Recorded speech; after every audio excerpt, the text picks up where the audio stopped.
What is good, R&B squad? This is Heart of Ruth. I trust that this message meets you guys in good spirits. If you're new here, welcome. We don't believe you're here by accident. We're happy to have you, and Jesus is even happier. So I have a word for someone, and it came through a dream and through some Bible scriptures that the Lord gave to me to help me understand what I was seeing in my dream.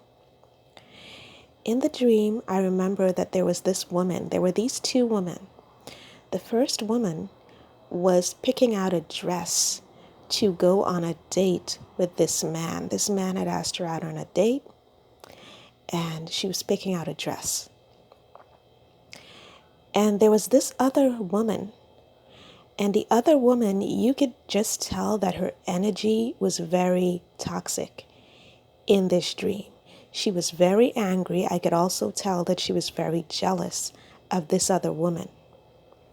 Now, before the woman went on the date with the man, she was given instructions to sweep away a great many dried, dead leaves in this place. It was semi-dark. You could see some light coming through, but it was still pretty dark. I could tell that it was daytime, and she was just sent to sweep away all of these dried leaves, and there were so many dried leaves on the floor. I remembered looking at her and wondering if she was going to be able to do it all on her own because there were so many dry leaves. And when she went to this place to sweep away these dry leaves, the second woman, the one who was angry and bitter and jealous, she just came into the place, and it's like she was trying to take the broom away from the woman so that she could do the sweeping instead. So at a certain point, the woman just let her have the broom. She just said, okay, you want to sweep? The Lord sent me to do it. I remember the woman said that in the dream. She said, the Lord sent me to sweep away these dried leaves. But if you want to do it, you can give it a go.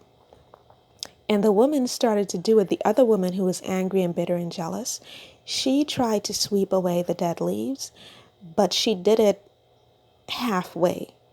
So she couldn't do the work required to get rid of all of the dried leaves.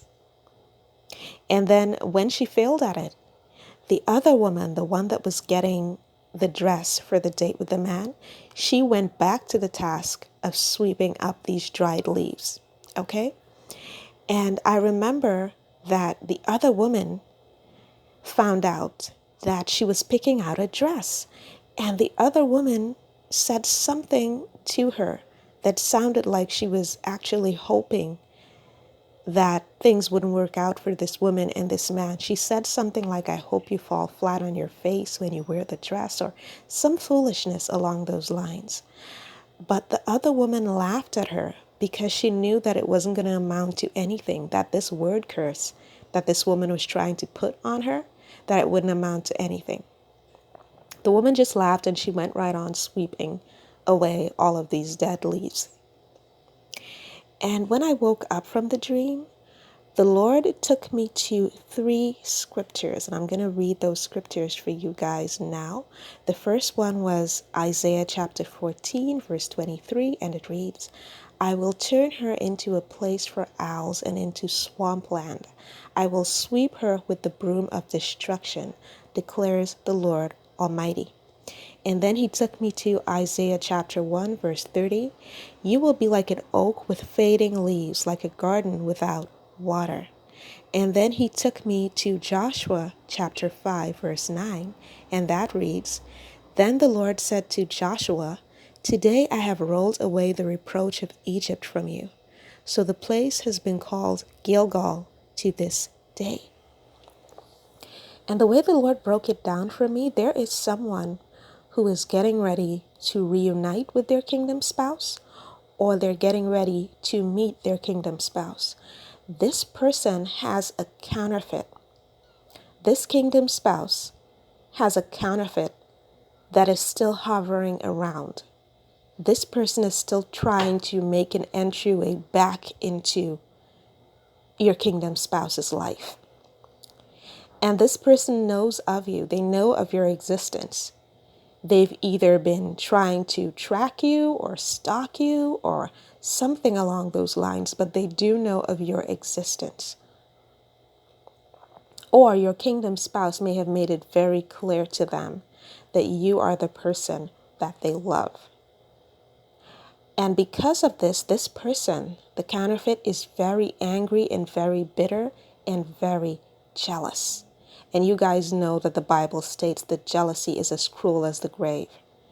So in the dream, this woman was actually putting a word curse on this other woman.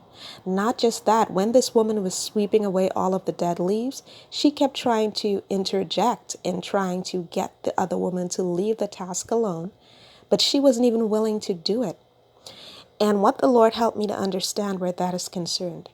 For whoever this is for, the Lord sent you into your kingdom spouse's life for a purpose. There were some things that were going on in your kingdom spouse's life that needed to be taken out. It needed to be taken away.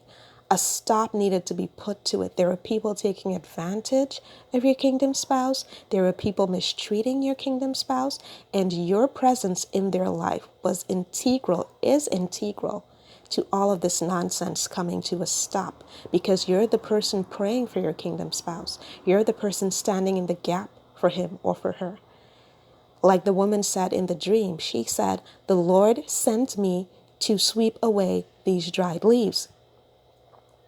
Now the other woman, she was pretending that she wanted to do the task. So these people in your kingdom spouse's life, the counterfeit, or maybe they have persons like friends and family members who are around them, who are deceitful toward them, they're only pretending to seek your kingdom spouse's best interest. But really, they don't care about what is happening to that person. They do not care about your kingdom spouse's well-being. The woman only swept the leaves halfway, even when the other woman who was sent by God to sweep away the dead leaves, even when she stepped aside to let this other woman do the job, the woman only swept it halfway. So she didn't care to get the task completed. Okay? It's the same in your kingdom spouse's life. This counterfeit wants an entryway back into your person's life, but they have little to no concern about your person's well-being. They don't care about your person, whether or not they're okay, if they're in good health, if they're functioning well, if their spiritual life is going well. They don't care about any of that.